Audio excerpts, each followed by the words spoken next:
Hindu calendar ప్రకారం ప్రతి ఏటా సూర్యుడు దక్షిణయానం నుంచి ఉత్తరయానంలోనికి ప్రవేశించడానికి ముందు వచ్చే ఏకాదశిని వైకుంఠ ఏకాదశి అని అంటారు. పురాణాల ప్రకారం శ్రీ విష్ణుమూర్తి గరుడ వాహనంపై ముల్లోకాల నుంచి ముక్కోటి దేవతలతో కలిసి భూలోకంలోకి అడుగుపెట్టి భక్తులందరికీ దర్శనమిస్తారు. అందుకే ఈ ఏకాదశిని ముక్కోటి ఏకాదశి అని అంటారు. వీటి గురించి అష్టాదశ పురాణాల్లో స్పష్టంగా వివరించబడింది. ఈ పవిత్రమైన రోజున స్వర్గానికి మార్గం తెరుచుకుంటుందని చాలామంది విశ్వాసం. ఈ పర్వదినాన ఉపవాసం ఉంటే వేల సంవత్సరాల పాటు చేసిన తపస్సు ఫలితాల్లోకి వస్తాయని చాలామంది నమ్మకం. ఈ సందర్భంగా వైకుంఠ ఏకాదశి ఉపవాస తేదీ, పూజా విధానం, ప్రాముఖ్యత ఏంటో ఇప్పుడు తెలుసుకుందాం. ఎవరైనా మోక్షం పొందాలంటే ఉత్తర ద్వార దర్శనం చేసుకోవాలని పండితులు చెబుతారు. మార్గశిర మాసంలో పౌర్ణమికి ముందు వచ్చే ఏకాదశిని ఉత్తర ద్వార దర్శనం ఏకాదశి, ముక్కోటి ఏకాదశి, వైకుంఠ ఏకాదశి అని పిలుస్తారు. ఈ పవిత్రమైన రోజున అన్ని దేవాలయాల్లో ఉత్తరం వైపు ఉన్న ద్వారం నుంచి భక్తులు దర్శన సౌకర్యం కల్పిస్తారు. ఇలా దర్శించుకున్న వారికి మోక్షం లభిస్తుందని, అందుకే దీన్ని మోక్షాద ఏకాదశి అని అంటారు. ఏకాదశి అంటే 11 అనే అర్థం. అంటే 5 కర్మేంద్రియాలు, 5 జ్ఞానేంద్రియాలు, మనసు కలిపి మొత్తం 11. వీటిపై నియంత్రణ ఉంచుకొని వ్రత దీక్షను చేయడమే ఏకాదశి అర్థం. ఉత్తర ద్వార దర్శనం ఎందుకంటే వైకుంఠ ఏకాదశి రోజున శ్రీ మహావిష్ణువును ఉత్తర ద్వారం నుంచి దర్శించుకోవాలి చాలామంది ఆరాటపడుతూ ఉంటారు. వైకుంఠ తలుపులు తెరుచుకునే ఈ పర్వదినాన శ్రీవారి ముక్కోటి దేవతలతో భూలోకానికి వచ్చి భక్తులకు దర్శనమిస్తాడు. పురాణాల ప్రకారం ఒకప్పుడు రాక్షసుల హింసను భరించలేక దేవతలందరూ కలిసి ఉత్తర ద్వారం నుంచి ప్రవేశించి శ్రీ విష్ణుమూర్తిని దర్శించుకొని తమ గోడును వెళ్ళబోసుకున్నారు. అప్పుడు శ్రీ మహావిష్ణువు అనుగ్రహించి రాక్షసుల బాధ నుంచి విముక్తి కలిగించడానికి, అందుకే ఉత్తర ద్వార దర్శనం చేసుకుంటే మనల్ని వెంటాడుతున్న సమస్యలన్నింటినీ పరిష్కారం లభిస్తుందని భక్తుల యొక్క నమ్మకం.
గోవింద.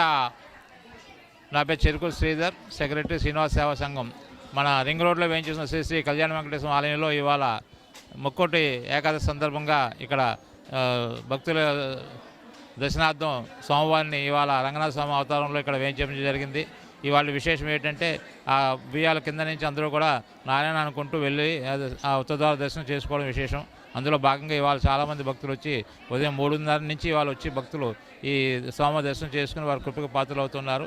విశేషంగా మన ఆలయంలో ఇక్కడ కోనేరు, తర్వాత ఇక్కడ ఈ రంగనాథ మండపం వేరేగా ఏర్పాటు చేసుకున్నాం కాబట్టి ఈ రంగనాథ మండపంలో కూడా భక్తులు వచ్చి విరివిగా వారి స్వామివారికి సేవించుకుంటున్నారు.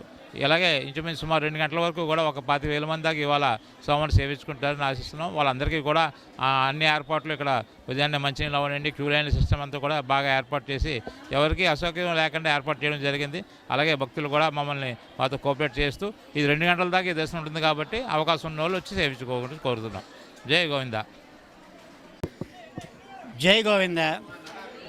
విజయనగరం రింగ్ రోడ్లో వేయించేస్తున్నటువంటి శ్రీ శ్రీ శ్రీ కళ్యాణ వెంకటేశ్వర స్వామివారి దేవాలయంలో ఈరోజు ముక్కోటి ఏకాదశి పర్వదిన సందర్భంగా ఉత్తర ద్వార దర్శనం ఏర్పాటు చేయబడింది. ఈ ఉత్తర ద్వార దర్శనంలో స్వామి వెంకటేశ్వర స్వామివారు రంగనాథులుగా ప్రత్యేకమైనటువంటి అలంకరణతో మనందరినీ కూడా ఆశీర్వచనం చేస్తూ ఉంటారు. ధనుర్మాసంలో వచ్చినటువంటి శుద్ధ ఏకాదశి పర్వదినాన్ని ముక్కోటి ఏకాదశి అని పెద్దల నుంచి కూడా శ్లాఘిస్తూ ఉంటారు.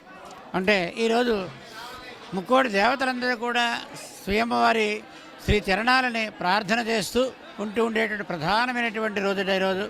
స్వామి కూడా ఎవరు కోరుతారో వారందరికీ కూడా వారి అభిషేకాలు తీరుద్దామనేటువంటి పద్ధతిలో చూస్తూ ఉంటారట. ఈరోజు స్వామి అనుగ్రహాన్ని పరిపూర్ణంగా అందరూ కూడా పొందాలని అర్చకముఖంగా అందరినీ కూడా అనేక శుభ ఆశీర్వచనాలు అందజేస్తున్నాం. జై గోవింద.